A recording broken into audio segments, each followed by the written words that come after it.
For years, agents Martin Paris and Luis Ramirez did whatever they wanted without answering to anyone. Every traffic stop was a trap, and all complaints vanished without a trace. They ruled through fear, confident that no one would dare stand up to them, until they chose the wrong man. A black man walking his German shepherd through a quiet neighborhood in Mexico City. To them, he seemed vulnerable, just another face they could intimidate.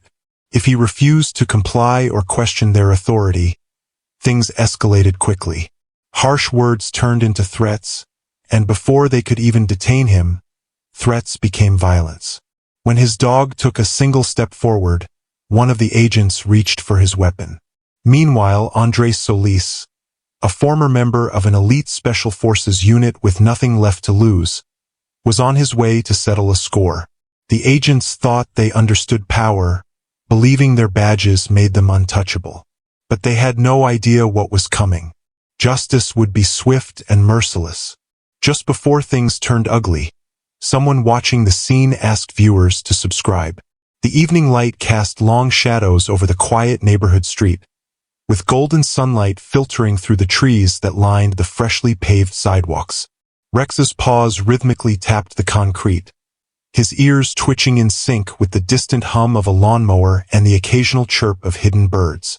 The leash hung loosely in Andres's hand, and the German shepherd moved in perfect harmony with his owner, alert, yet relaxed. It was a beautiful day, one of those rare moments when the world felt simple and still. Andres took a deep breath, inhaling the scent of freshly cut grass, feeling the weight of the day lift slightly. This walk was part of his routine, a small pleasure after intense weeks of travel. This time, he had been away longer than usual, overseeing international security operations. Now back, he only wanted to enjoy the little things. Walking with Rex, the warmth of the sun, the comfort of home. Yet, even in this peaceful moment, he felt eyes on him. It always followed the same pattern. A car slowing at the corner, a curtain fluttering in a second-floor window, someone jogging who hesitated a little too long before continuing. Andres had spent most of his adult life in high-risk zones where survival depended on reading a situation before it exploded. There, you had to detect hidden threats, disguised explosives, and invisible dangers in the dark. Here, in a neighborhood meant to be home, the danger was more subtle, less obvious, but no less real. He felt it in the lingering stares, the tight grip on wallets, or how a man walking his dog avoided eye contact. His mere presence was enough to make people uneasy. The tragic irony was that Andres had served over a decade in the world's most elite counterterrorism unit. He'd taken down warlords, dismantled terrorist cells, and protected people who never knew they were in danger. And now, in the very society he'd fought to protect, he was treated as an outsider. A car turned slowly at the corner, its movement almost calculated. Andres glanced toward it, already knowing what he'd see. The unmistakable black and white silhouette of a patrol car. A soft growl rumbled from Rex's chest, so quiet no one else would notice. Andres gave the leash a gentle tug and said calmly, "Easy, boy." Rex tilted his head slightly, trying to read his owner's expression. The patrol slowed, matching their pace, and then stopped beside them. One of the agents called out, "Good evening, sir." Andres stopped and naturally turned toward the car. His posture was relaxed, his face calm. No challenge, no provocation. "Good evening, officer," he replied politely. Martin leaned casually on the open window, revealing nothing in his expression while his eyes scanned Andres sharply. Meanwhile, Luis had already stepped out of the car, his boots clicking on the pavement as he approached. Close enough to intimidate, but far enough to feign innocence. "Do you live around here?" Martin asked, tilting his head with an overly casual tone. "Yes, sir," Andres answered without hesitation. Martin smiled as if surprised by the immediate show of respect. "Strange. I don't think I've seen you here before." Andres nodded slightly. "I travel a lot for work. I'm in international private security. Just got back a few days ago." Luis scoffed with disdain, shaking his head. Private security. Sounds like a fancy word for mercenary. Andres chuckled softly, unfazed. Let them think they're in control. I work in security in high-risk zones. I consult for companies and even train emergency response teams.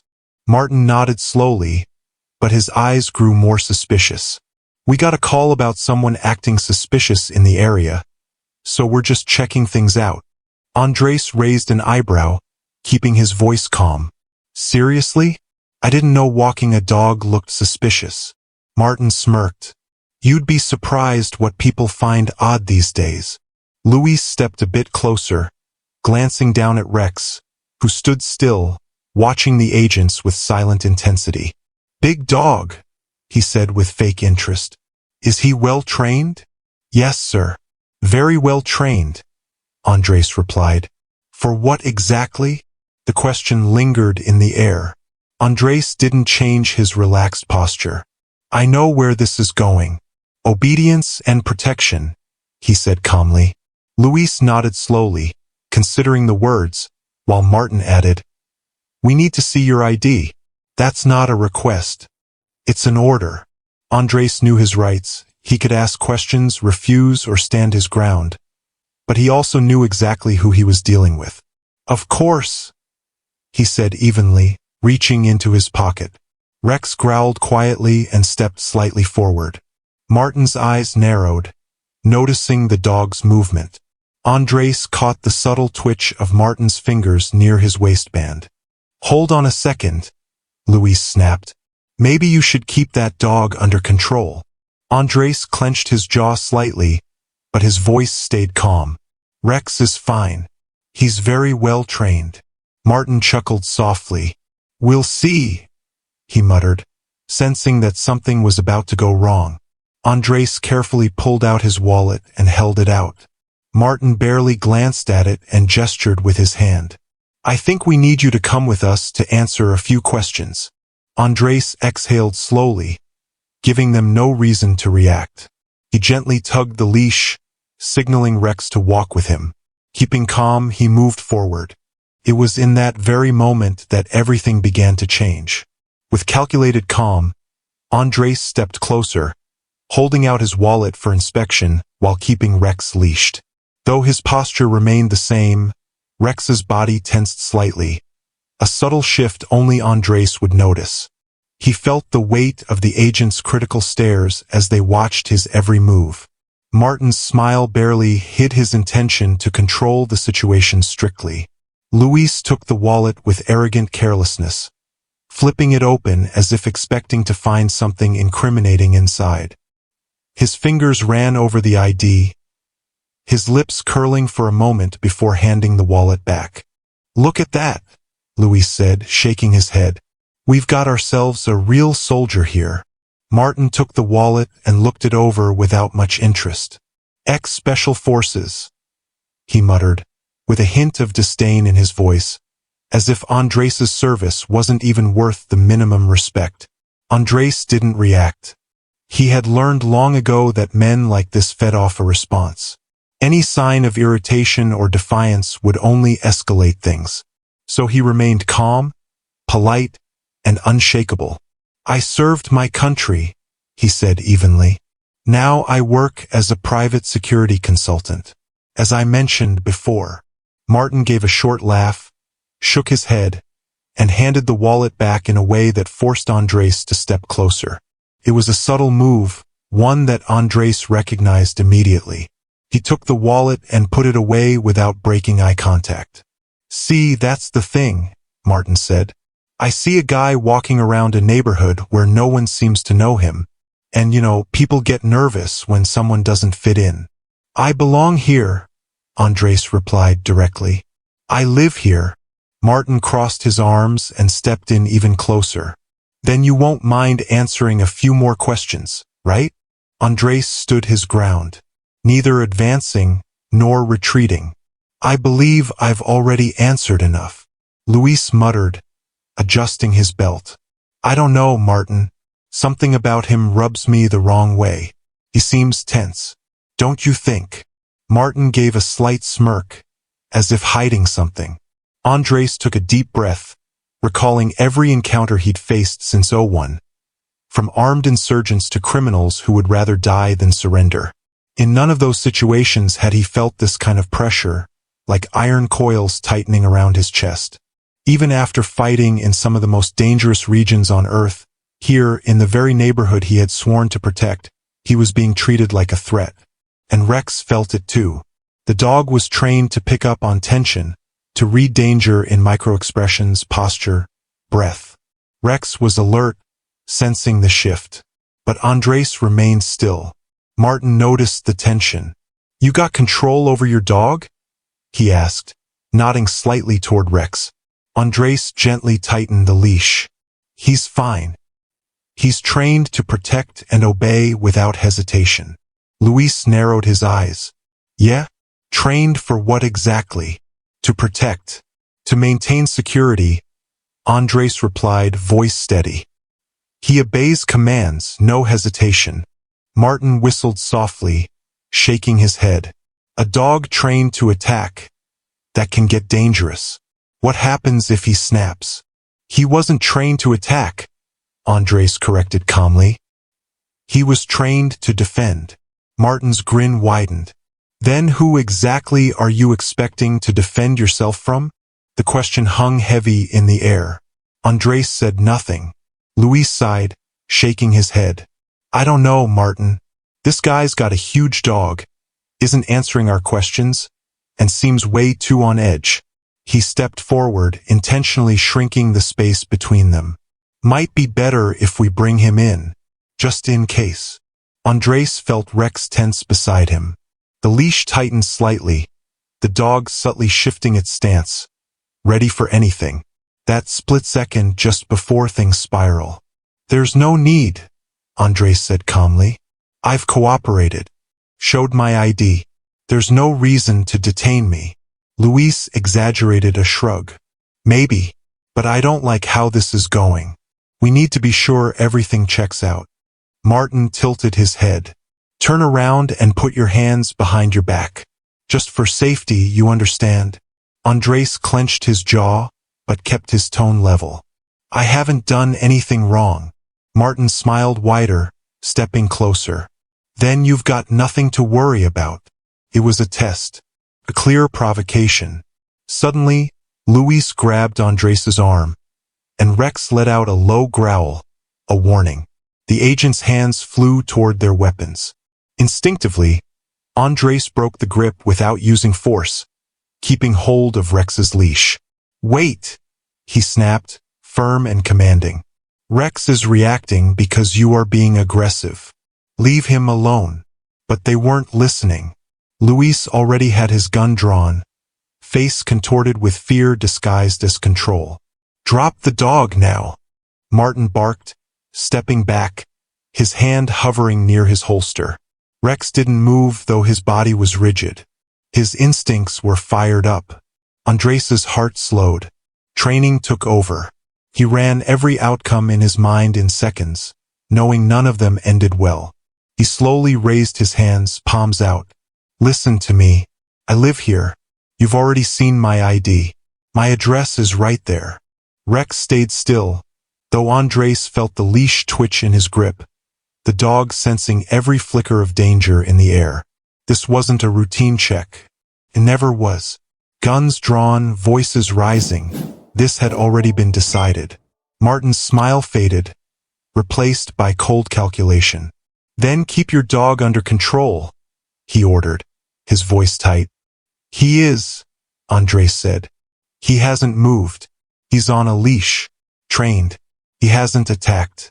He's only reacting to you." Luis cut in sharply. "I don't care what you say, man. I said control your dog." Andres's fingers clenched, not from anger, but from years of instinct, training that taught him never to show weakness. "Gentlemen, please try to understand," he said, softer now. "I've cooperated. You've seen my ID. You know I live here. My dog is calm. I'm not resisting. So what exactly do you want from me?" Martin stepped even closer. His hand trembled slightly near the holster, and his face had the look Andres recognized. He wasn't here for compliance. He was here for a reason. "You think this is a game?" Martin barked. "You think we care what you think? I don't give a damn who you are or where you're from. Right now, you are the threat. And your dog, he's a loaded gun." Luis stepped up again, boots scraping the pavement. "You gonna keep talking, or are you gonna do what we say?" Rex growled again, low in warning. Andres shifted, keeping both agents in view, keeping control of Rex. "You're escalating this. I'm standing still. My dog is calm. The only aggression here is coming from you. Please step back." Luis shouted again, voice straining with intensity. Andres's heart pounded, not with fear, but with bitter frustration. No words would fix this. Martin pointed downward. "Put the dog down. Make him sit." Andres tilted his head and gave a soft command. "Rex, sit." The dog sat immediately, tense, ears pinned back, understanding the tone, the command forced by pressure. Luis scoffed. "Oh, now he listens, huh?" Martin wasn't convinced. His hand lowered toward his holster again. "Unclip the leash. Make sure he can't move." Andres clenched his jaw but obeyed, keeping a firm grip so Rex wouldn't shift. His breath steady, his focus laser-sharp. The look Martin and Luis exchanged meant they'd silently agreed. Luis exhaled, as if trying to release some of the tension. "Enough games," he said. "Turn around and put your hands behind your back." Andres didn't move. "I haven't done anything wrong," he said quietly. Martin sneered. "And yet here we are." Still, Andres stayed put. He knew that turning around meant cuffs, violence. Any excuse they needed to justify what was coming. Luis stepped forward again. Rex gave a low, guttural growl. The agents immediately reached for their guns. "Control your dog," Luis shouted. Andres barked back with steady force. "Rex is under control. He is not a threat." Martin gritted his teeth, hands gripping his weapon. Andres felt it. The shift, the change in the air. Hair stood on end. The sun seemed to vanish behind a wall of tension. His world was shrinking, and he was ready. He was narrowed down to the street, to these few men who decided to strip him of his dignity. Luis moved first, his hand jerked toward his gun. And before Andres could react, Rex leaped in an instinctive impulse, right in the moment the agents had been waiting for. Rex's sharp bark rang out, and in the blink of an eye, a deafening shot shattered the silence like thunder. The leash jerked violently in Andres' hand, and Rex stumbled. Time seemed to slow down. The sound of blood pulsing in his ears drowned out everything. The agent's shouts, the distant hum of a car, whispers of neighbors behind windows. The only thing Andres saw was Rex writhing, the surprise in his deep brown eyes, and his legs buckling under his weight. Andres' voice was weak, almost detached. His knees gave out, and before he realized what was happening, he collapsed to the ground. Rex fell on top of him, his weight pinning him down. Suddenly, Andres felt his hands grow wet with a strange warmth, as if life was slipping away too quickly. A soft, painful whimper escaped from Rex. His breathing became shallow and uneven.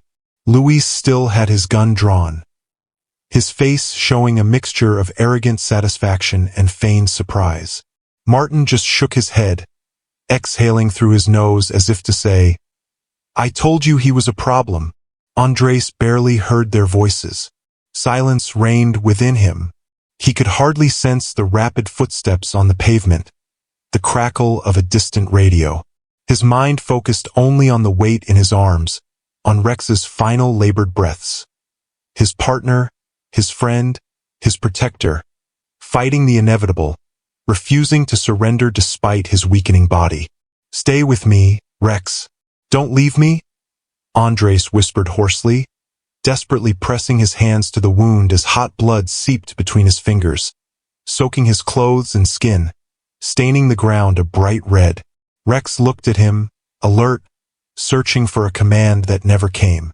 There was no more fight, no mission left, Only pain, confusion, and that silent bond unraveling faster than Andres could hold it together. He felt Rex's body trembling, his heartbeat erratic, muffled groans as if the dog was still resisting, unwilling to give up, though his strength was slipping away like sand through fingers. "It's going to be okay," Andres murmured, his hands trembling as they stroked Rex's wet fur, desperately trying to keep him there. "You're strong, my friend. Hold on. Please, don't leave me." The agents' voices echoed faintly in the background, but they were nothing more than meaningless noise compared to the wildfire igniting in Andres' chest. An anger as powerful as a wave, impossible to stop. Then Rex took one last, shallow breath before his body went still. Something broke inside Andres. He raised his head. His eyes burned with fury. Blood streamed down his hands and arms, soaking his clothes. His breathing was ragged, heavy. His voice was almost feral, filled with a primal rage he had buried for too long. "You killed him," he growled, low and threatening, as he pulled away from Rex's lifeless body, the symbol of something that could never be undone. His fists clenched, his body tensed, and he repeated, "You killed him." Luis flinched, but Martin only sneered, shaking his head as if the accusation were childish. "This is your fault, big guy. You should have kept better control of your dog," Martin said with a cynical tone. The world turned red as Andres lunged forward, driven by unbridled fury, as if fire consumed every part of his being. He wanted to feel his fists against flesh, to break them apart like they had shattered his life. In that moment, a jolt of electricity surged through his spine. The taser exploded with intense pain, muscles locking, nerves screaming in unbearable agony, robbing him of breath and strength, slamming him onto the pavement. His body convulsed, pain radiating through every nerve, vision blinded by white-hot light, jaw clenched as electricity hijacked his thoughts and instincts, leaving him helpless, writhing on the ground. In a blink, the agents swarmed him. Boots stomped on his hands and back. Guns pointed at his head. Commands were shouted as if he were a wild animal. "Stay down. Don't move. Hands behind your back, now." Andres choked out a rasped breath, fury and pain clashing inside him like a hammer. Every part of him screamed to fight, to break free, to do something, anything but surrender. But they had guns. They had already killed Rex. And if he moved even an inch, they'd do the same to him. His body trembled, still jolted from the taser, but he forced his hands behind his back. His fists clenched so tightly that his nails dug into his skin, drawing blood. A knee dug between his shoulder blades, crushing his breath as Martin coldly muttered with satisfaction, "That's where you belong." Andres let out a piercing scream, not from pain, but from raw rage, filled with grief and helplessness. The fury inside him burned so brightly it felt like it was consuming him from within. "You killed him," he roared. His voice trembled under the weight of everything collapsing. "You killed him." Though his voice turned hoarse, he kept yelling, as if the only way to make the world listen was to tear reality apart and try to change what had happened. But no one listened. Martin grabbed Andres. As long as he was controlling Rex, they were the ones escalating things. "I'm standing still, and so is my dog. The only aggression here is coming from you. Step back," Luis shouted, his voice sharp and intense. Andres' heart pounded, not with fear, but with pure frustration, knowing none of his words would change anything. Martin pointed downward sharply. "Make that dog sit. Now."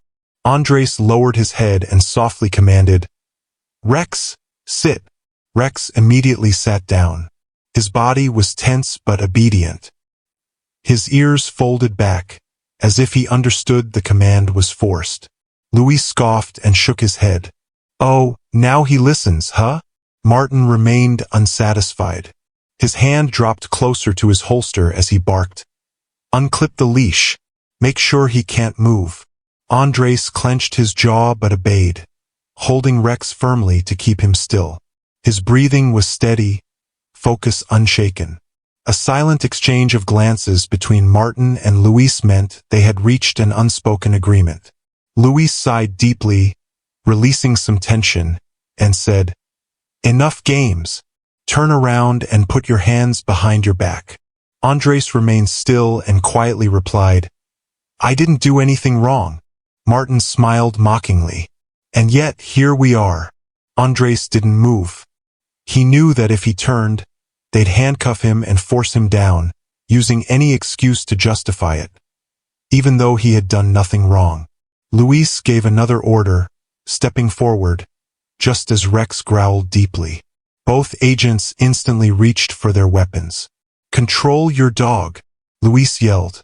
Andres responded firmly, "Rex is under control. He poses no threat." Martin growled, gripping his gun tightly. Andres felt the air change instantly. The hair on his neck stood up. The air thickened. The sun disappeared in the distance. His world shrank to the street, to these few men who decided to take his dignity. Luis moved first. "Hold on. Please don't leave me." The agents' voices echoed in the background but sounded distant, like an insignificant hum compared to the fury igniting in Andres' chest. A fury as powerful as a wave, impossible to stop. Then Rex took one last shallow breath, and soon his body became still. Something inside Andres broke. He lifted his head, eyes burning with rage. Blood dripped from his hands and onto his clothes. His breath became ragged and heavy. His voice nearly a growl, filled with a primal fury he had kept buried for too long. "You killed him," he growled in a low, threatening tone, pulling away from Rex's lifeless body, the symbol of something now forever lost. His fists clenched, his whole body tensed, and he repeated again, "You killed him." Luis flinched, but Martin merely laughed with disdain, shaking his head like the accusation was childish. "That's your fault, tough guy. You should have controlled your dog better," Martin said with a cynical tone. The world around Andres turned red as he lunged forward, driven by unrestrained rage, as if fire consumed every part of his being. He wanted to feel his fists against flesh, to break and tear them apart the same way they destroyed his life. In that moment, a jolt of electricity shot through his back. The taser exploded with intense pain, making his muscles contract, his nerves burn in unbearable agony, stealing his breath and strength, throwing him to the pavement. His body writhed as the pain spread through every nerve, his vision blinded by a bright white light, jaw locked tight while the current hijacked his thoughts and instincts, rendering him helpless, thrashing on the ground. In an instant, agents swarmed him. Boots stomped on his hands and back. Guns were aimed at his head. Orders were shouted like he was a wild beast. "Freeze! Don't move! Hands behind your back!" Andres let out a hoarse voice, caught between rage and pain like a hammer inside him. Every part of him screamed to fight, to break free, to do anything but obey. But they had weapons. They had already killed Rex. If he moved even an inch, they'd do the same to him. His body trembled from the taser's aftershock, but he forced his hands behind his back. His fists clenched so tight, his nails cut into his skin, drawing blood. A knee pressed between his shoulder blades, suffocating him as Martin muttered coldly with satisfaction, "That's your place now." Andres let out a piercing scream, not of pain, but of pure rage, filled with sorrow and helplessness. The rage was so intense it felt like it was burning him alive. "You killed him," he growled. His voice trembled under the weight of everything collapsing. "You killed him." Even as his voice grew hoarse, he kept shouting, as if the only way to make the world pay attention was to shatter reality and force it to change what had happened. But no one listened. Martin grabbed Andres's arms as cold handcuffs dug into his wrists. Luis holstered his weapon, watching with a mix of smugness and indifference as they pushed Andres toward the patrol car. Andres's body trembled with unspent rage and overwhelming sorrow that felt unbearable. He fought against the hands pushing him, against the injustice burning in his throat, against the undeniable reality. Rex was gone. His best friend had died in his arms, and he had been powerless to stop it. The metal door slammed behind him, locking him inside the car. His heavy breathing was the only sound until another kind of coldness crept in, sharp as steel. It made one thing clear. This wasn't the end. They thought it was over, that they had won. But Andres wasn't just a man walking a dog. He was a former Special Forces soldier. And one way or another, he would bring down everything those men were trying to protect. The cold metal cuffs cut deeper into his wrists with every jolt of the vehicle. The sirens faded, and the passengers showed complete indifference to the man chained in the back seat. His chest heaved erratically. His pulse pounded like war drums. His entire body still shook from the aftershocks of the taser. His fingers twitched on the cold metal, muscles spasming. His jaw ached from clenched teeth. His throat burned from unanswered screams of fury. But nothing changed the undeniable truth. Rex was gone. Andres felt the weight of loss, saw the final moment in the dog's loyal eyes, waited for a sign, hoping he could still do something. Stop the inevitable. For the first time in his life, he felt completely powerless. The patrol car suddenly stopped. The door flew open, and Martin's hand yanked Andres out roughly, causing sharp pain as his feet hit the ground. Andres braced himself, trying to suppress the trembling in his limbs and the storm of emotions still burning inside. Now's not the time or place, he thought, realizing they wanted to provoke another reaction, like when Rex fell, and they wouldn't miss another chance. Luis stepped out with a smug smile, adjusting his belt with that casual arrogance only possessed by men who believe they can take a life in broad daylight and never face consequences. "Welcome to your new cell for the night," he said gruffly, shoving Andres toward the station entrance. "Try not to get too comfortable." Andres didn't respond. He kept his posture upright, gaze forward. His mind was working, searching for an escape route through the fog of rage burning in his chest. The booking process was a blur. Cold hands removed the cuffs. Sticky ink stained his skin. The buzz of fluorescent lights echoed above him. The weight of everything that had happened settled deep into his bones. They photographed him with Rex's blood still on his clothes and hands, a testimony of loss reduced to another meaningless entry on a form. They led him to a small, damp cell that reeked of sweat and old grievances. The walls seemed haunted by ghosts of other men who had stood here, staring at the same cracks in the ceiling, wondering how they ended up on the wrong side of justice. Andres didn't move. He didn't pace or close his eyes. He just waited. Time stretched. Minutes blended into hours. But his rage didn't fade. It morphed into something colder and harder, far more dangerous. Suddenly, the door burst open.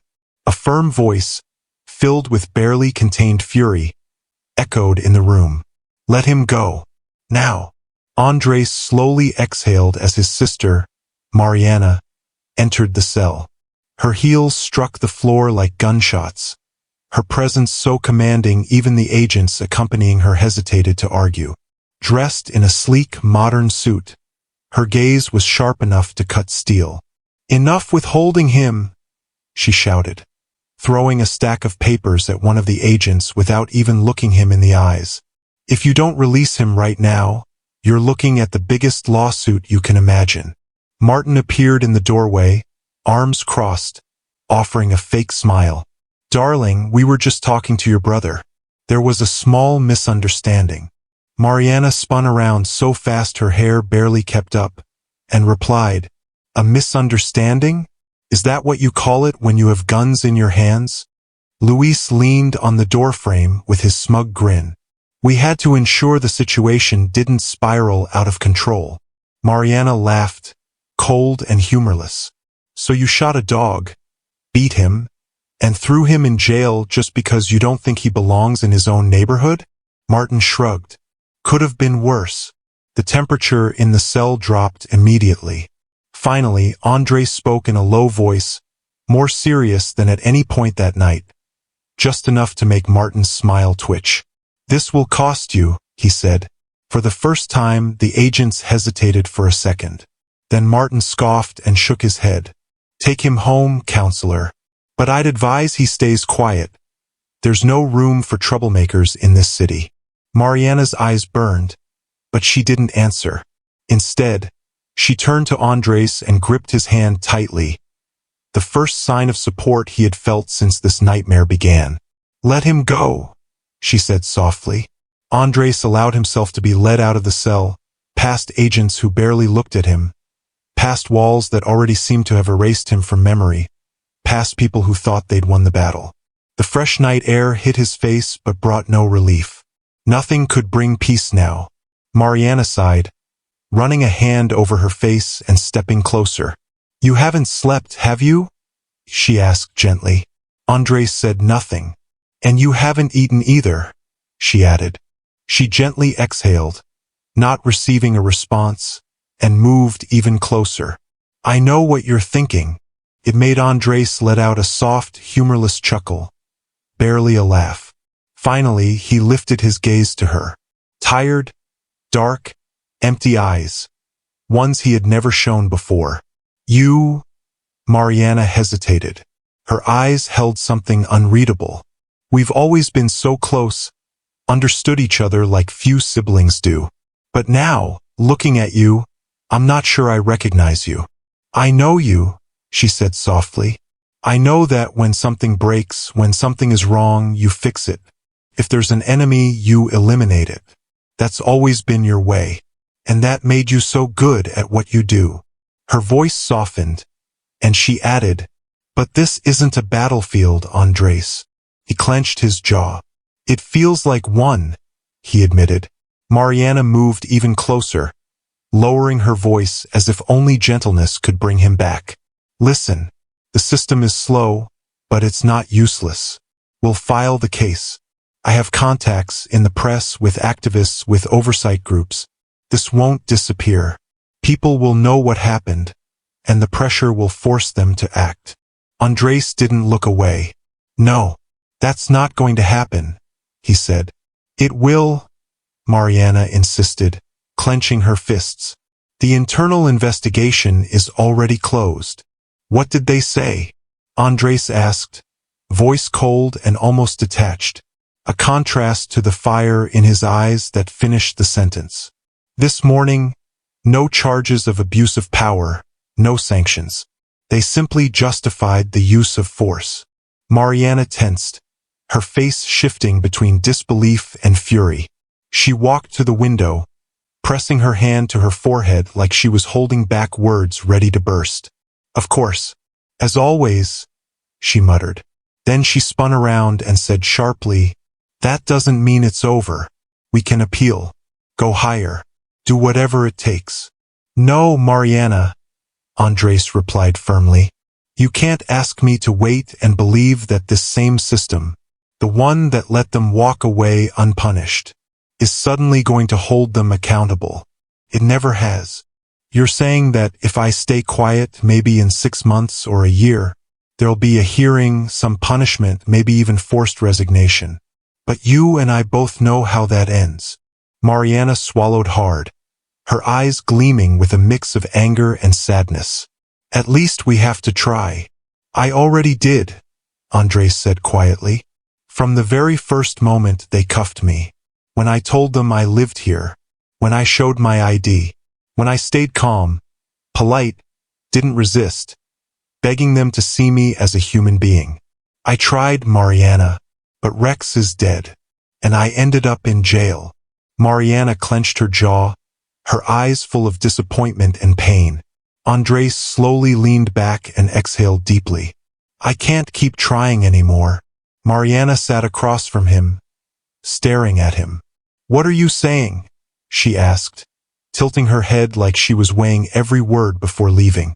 "I think you already know," he answered softly, his fingers gripping the edge of the table. "Andres, I'm not expecting you to be okay with this." He cut her off, voice cold and steady. "I'm just telling you where I am now, and where I'm going." Mariana's breath trembled. Her eyes searched for any trace of doubt to bring him back, to save him from the path he was on. But all she found was cold, unwavering resolve. After a long pause, heavy with unspoken meaning, she whispered, her voice nearly breaking, "If you go down this path, there's no way back." Andres looked her straight in the eye. "I don't want to go back." Silence fell, thick with everything left unsaid.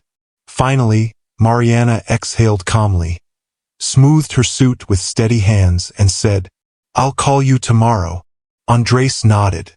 For a moment, she hesitated, her trembling hand almost reaching for him, as if trying to bring back the brother she once knew.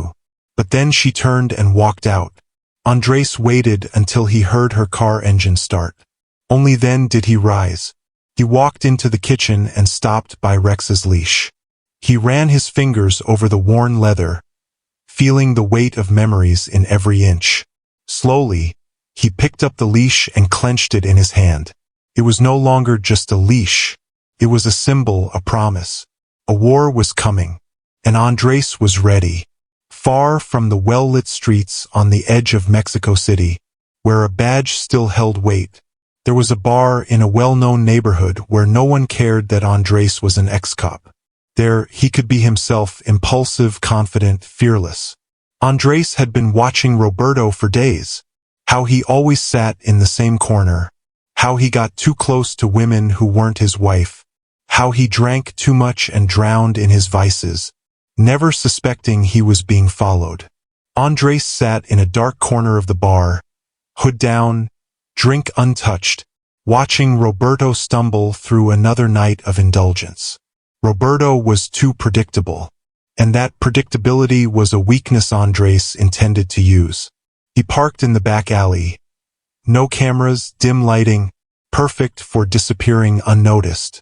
Andres was determined to make Roberto vanish from the scene, at least long enough to watch his world begin to crumble. Roberto laughed loudly, slapping the waiter's back like an old friend. He staggered under the weight of 5 shots and the illusion nothing could touch him. Andres exhaled slowly, finished his drink in one long gulp, then stood.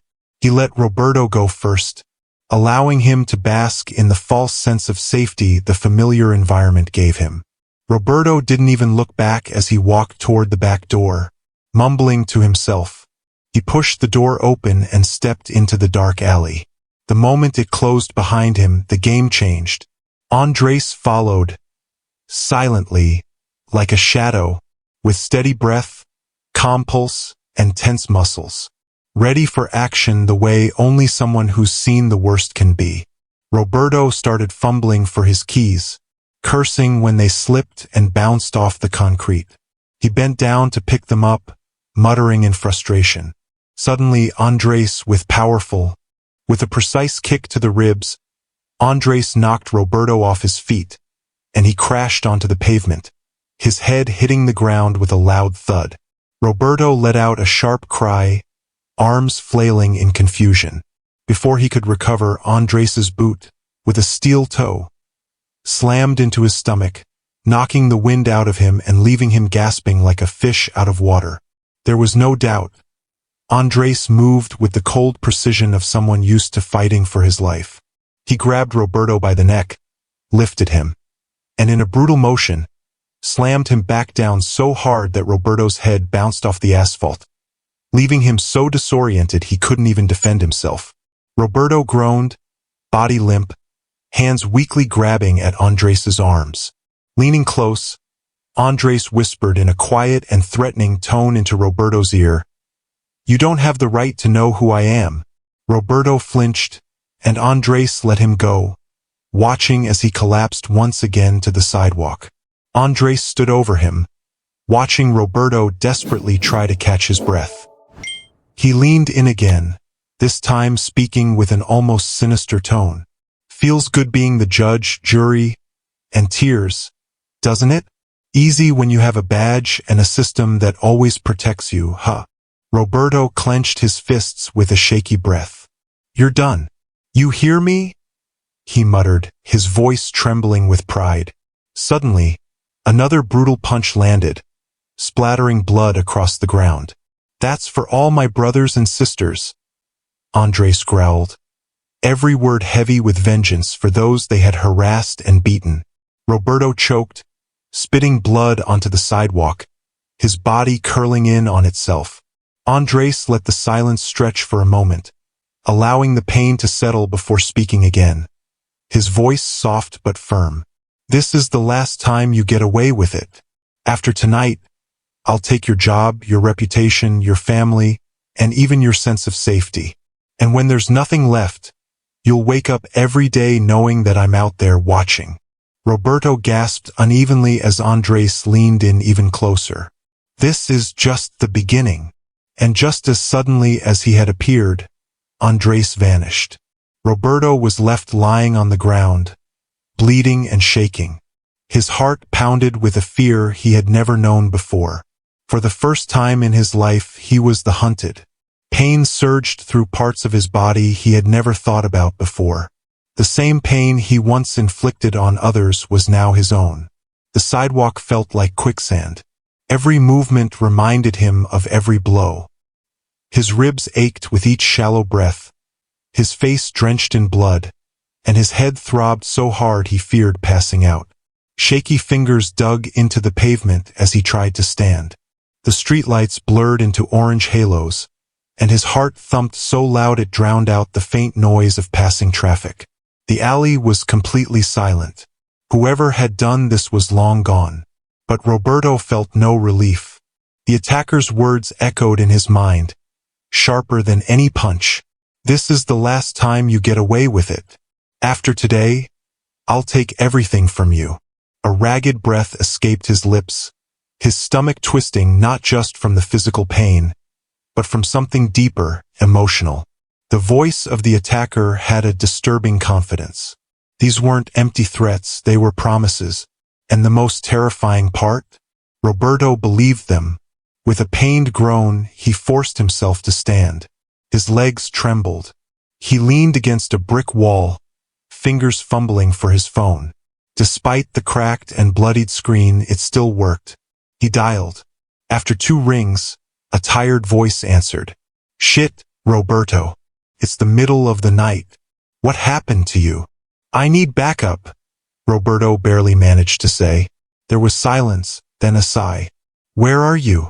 "In the alley, behind the buildings," Roberto muttered, covering his bloody face with one hand. He coughed. The words stuck in his throat. This had never happened to him before. Luis's voice grew more alert. "Roberto, this guy, he knows me. He knows my name." More silence. Roberto finally exhaled, eyes closing briefly before opening again. "He's going to destroy me. Take everything." Luis scoffed, but behind the bravado, there was a flicker of doubt. "Maybe he's just drunk or showing off. You're still standing, right?" Roberto forced a bitter, empty smile. "You don't get it. This guy isn't some punk looking for a fight. He's different." Luis sighed again, and Roberto could hear bedsheets rustling and footsteps over the phone. "Hold on. I'll be there in 10. He hung up.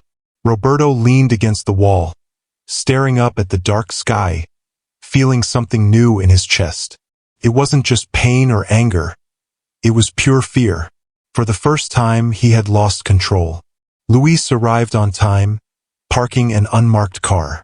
The headlights illuminated Roberto's battered face as Luis got out, wearing casual clothes with a badge on his belt and a gun at his side. "What the hell happened to you?" he muttered, scanning Roberto up and down. Roberto groaned, looking away. "You think I did this to myself?" Luis looked around, eyeing the alley.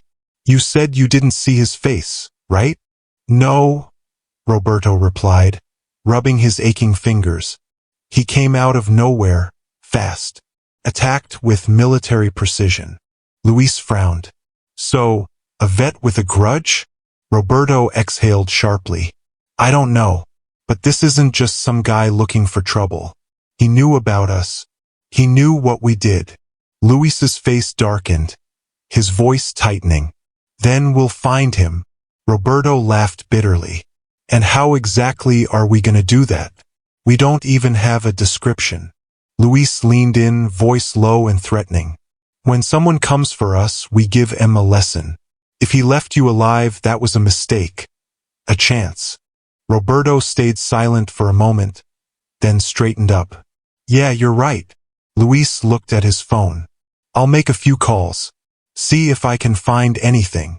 Roberto nodded, though his mind was still stuck in that alley, replaying every word the attacker said.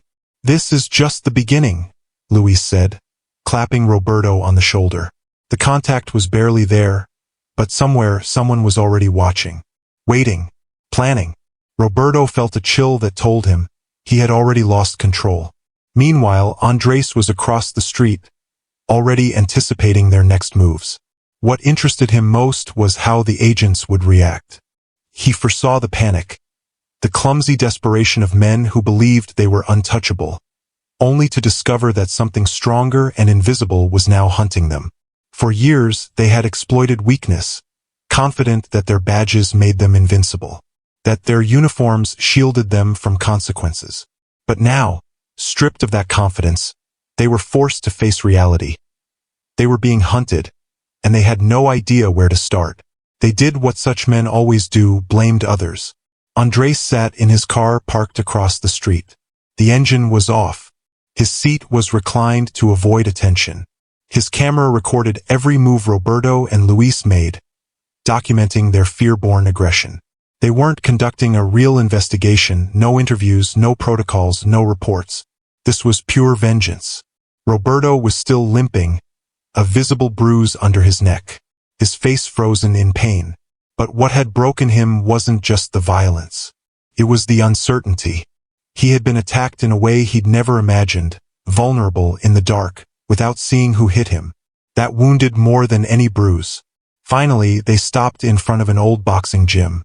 The kind that didn't advertise, built for fighters training not just for sport but for survival. It was no surprise the agents had a history of targeting strong, defiant black men in the neighborhood. Men who wouldn't be intimidated. Andres watched as the gym door opened. Out stepped a familiar figure, Marcos Lopez. Tall and built like a football player, his presence commanded respect. A former amateur boxer turned youth mentor, he was one of the few who openly opposed agents like Roberto and Luis.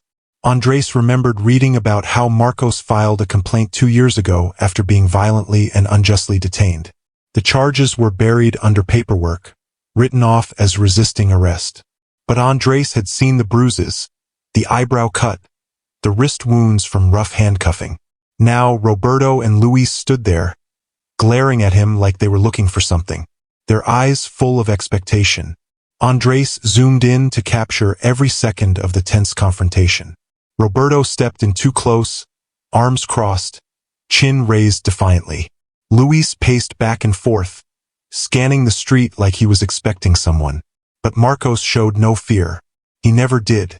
He leaned against the doorframe, wiping sweat from his forehead with indifference, listening to Roberto. Andres couldn't hear every word, but body language said it all. Roberto's gestures were quick and aggressive. Marcos shook his head and smiled, triggering an irritated reaction from Luis's clenched fists. Marcos stood tall, making it clear he wouldn't back down. Andres kept recording, documenting every moment. Luis stepped forward, but Roberto stopped him with a hand to the chest, then turned and pointed at Luis. They walked away without another word, their posture rigid, tense. Andres exhaled deeply, zooming out slightly. That was their plan.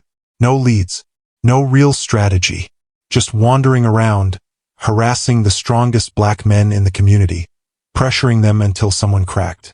Looking for a coward. Andres watched as Marcos muttered something before returning inside the gym.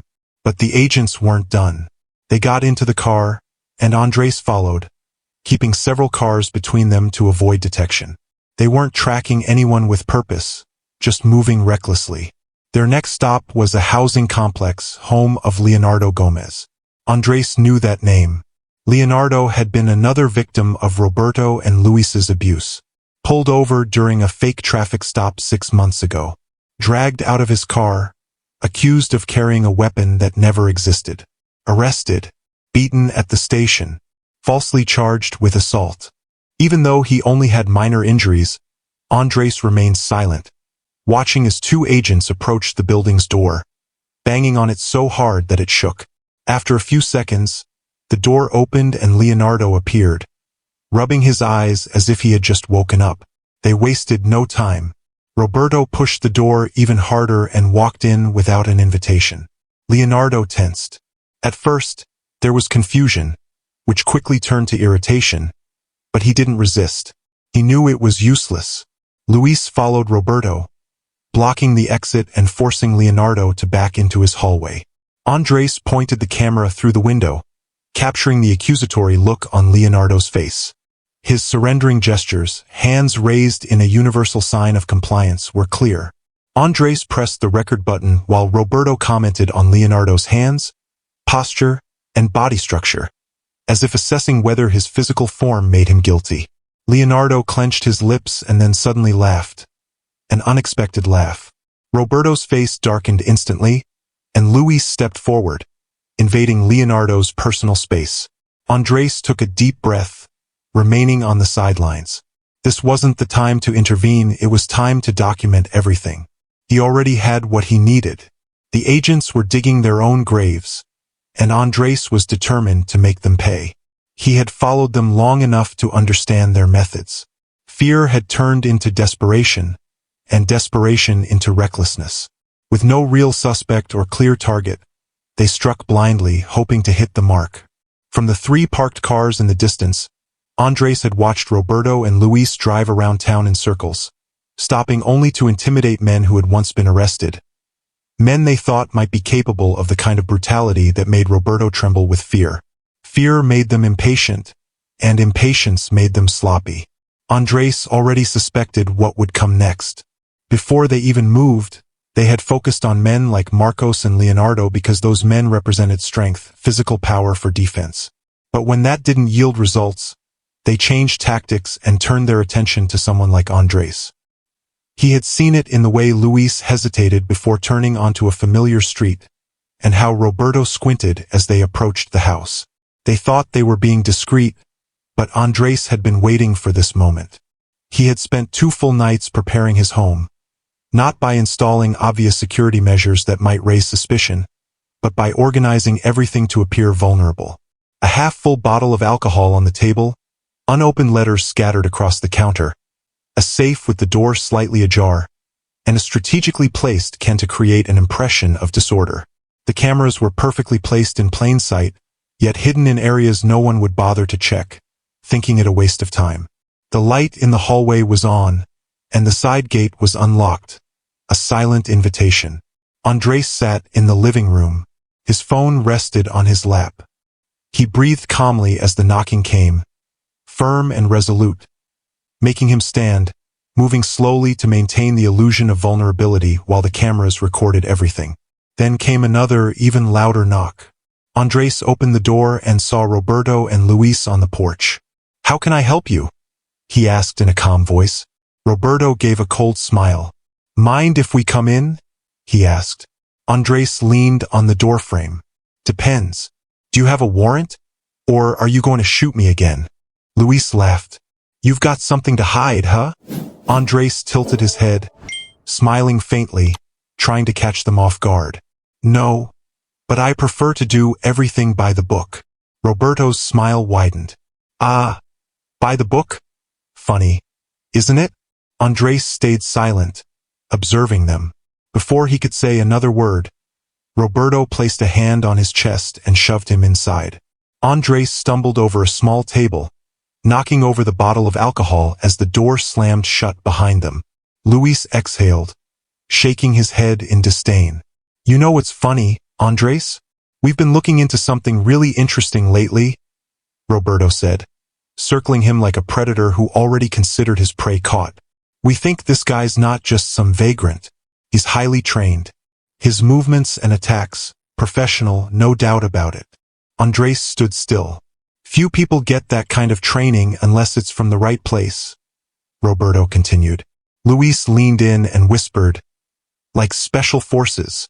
Andres paused, then suddenly laughed deeply, making Roberto hesitate for a moment. You really think I would have hit you? He asked, shaking his head with genuine amusement.